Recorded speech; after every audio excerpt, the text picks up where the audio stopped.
When Arctic Cat first introduced the Mud Pro, it opened the eyes of many in the industry to how valid this specialized category actually is. Before the Mud Pro, the only way to get a truly mud-capable ATV was to build it yourself. Then Can-Am stepped in with their XMR line and took things to another level by moving the Rad up on top of the front rack, utilizing the longer Max chassis and including aftermarket parts right from the factory. But leave it to Polaris to show the world what it really means to offer a factory-built, competition-ready mud bike. They've gone so far as to partner with the industry's #1 supplier of mud-related upgrades and accessories, the place you'd go if you wanted to build the best mud-capable bike possible, highlifter. What does partner mean? Simply put, it means highlifter is supplying Polaris with a long list of upgrade parts to be installed on the Sportsman 1000 right at the factory.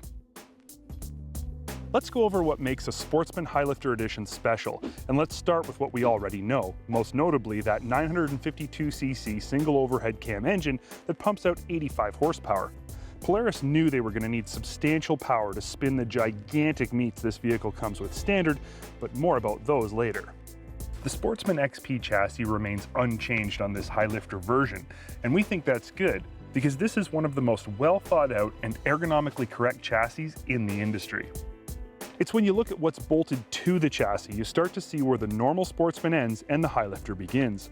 Arched front and rear A-arms help with ground clearance and reduce drag in the mud. Stiffer springs keep the chassis up as high as possible and provide the lift needed to clear a set of staggeringly aggressive 29.5-inch Highlifter Outlaw 2 tires. A front rack-mounted rad with dual inverted fans and a quick-release cover help keep things from overheating, and it also hides the snorkels for both the engine intake and the clutch intake and exhaust. High-mounted front and rear bumpers reduce drag while still providing excellent protection, and the front houses a standard 3,500-pound winch and features integrated tow hooks. Top things off with the industry's first handlebar-mounted Mudbar, and you've got a package that is rivaled by none thus far. Of course, Polaris has massaged other things on the Highlifter Edition to ensure that you'll be the one doing the towing, not the one being towed out. The high-low transmission has been optimized with lower gearing for big aggressive tires and heavy load situations, and this model features a close ratio version of Polaris's on-demand 4x4 system, which engages the front wheels faster than any other Polaris ATV. So those are the specs, and they are impressive. But the real question is simply, does it work? Obviously, this is a purpose-built machine meant for the mud, and it's not going to be a joy to drive on the trail. But is it as good in the mud as its specs suggest it should be? To answer this question more completely, I needed some help.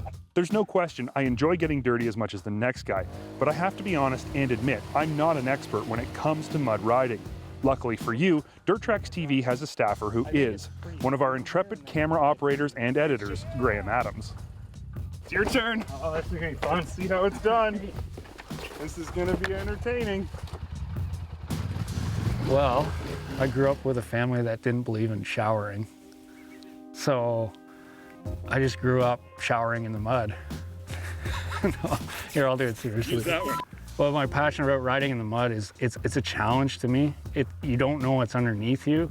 So every time you hop into a mud hole or a mud bog, you just don't know what's going to happen. So it's cool it's kind of like riding in the mountains in deep snow where you got to be on the throttle and you just don't know if you're going to get stuck or not. It's kind of an adrenaline rush just to get through the hole. The experience I've had with the Highlifter is I took it home a couple times, rode it on some of the trails back home in some mud, some deep water. It did very well. Plus I raced it in a mod class, actually 2 races in a mod class, and I was really surprised on how it handled and how well it did. So some of the things that work good on the Highlifter is the high clearance arms. The other thing is this grab bar right here. It helps a lot, especially if you get into the ruts. It just allows you to move your body back and forth without having to reach over and hit the throttle all the time and move your weight around the bike. Such a little thing makes a huge difference riding in deep mud. So you got the Highlifter Outlaw 2s, which are some of the best tires around for mud. And you also got the Rad Relocate, which is an awesome idea, plus the upper snorkels. You don't have to do anything to the bike. Everything that a mud guy does to his bike is already there for you. You don't have to do anything. You just hit the throttle and go. You tune into Dirt Tracks TV for expert advice and honest opinions, and that's what you're going to get, no matter what. If I was going to be buying a mud-specific ATV, even I'd be going to Graham for advice. So some of the things that need to be approved on this bike is the clutching. The clutching's really soft, it's really light. I find the bike upshifts way too quick and you don't have enough wheel spin off the hop. It eases in it too soft. You need that power behind you in those first like 20 feet. To fix the problem, it just needs to be clutched hard. So the moment you hit the throttle, it spins those wheels right off the get-go and it allows you to get on top of the mud instead of in the mud. That's basically all it needs. So now you got all the details and gritty truth about Polaris's Sportsman 1000 Highlifter Edition. But before we go, I have one final thought about this bike that pertains to people who aren't dedicated mud freaks. If you're the kind of person who wants all the cool toys and accessories that come standard on the Highlifter Sportsman, but you don't intend to spend all your time in the mud, we still think this is a good ATV choice for you.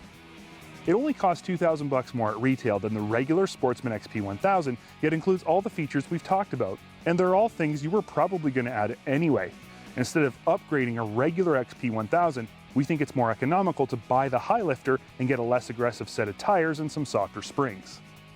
That way you get all the performance and most of the Highlifter's capabilities, but still maintain the smooth ride and excellent handling of Polaris's legendary Sportsman XP. If you've enjoyed watching this Dirt Tracks TV segment, we encourage you to subscribe to our YouTube channel so you'll never miss another update.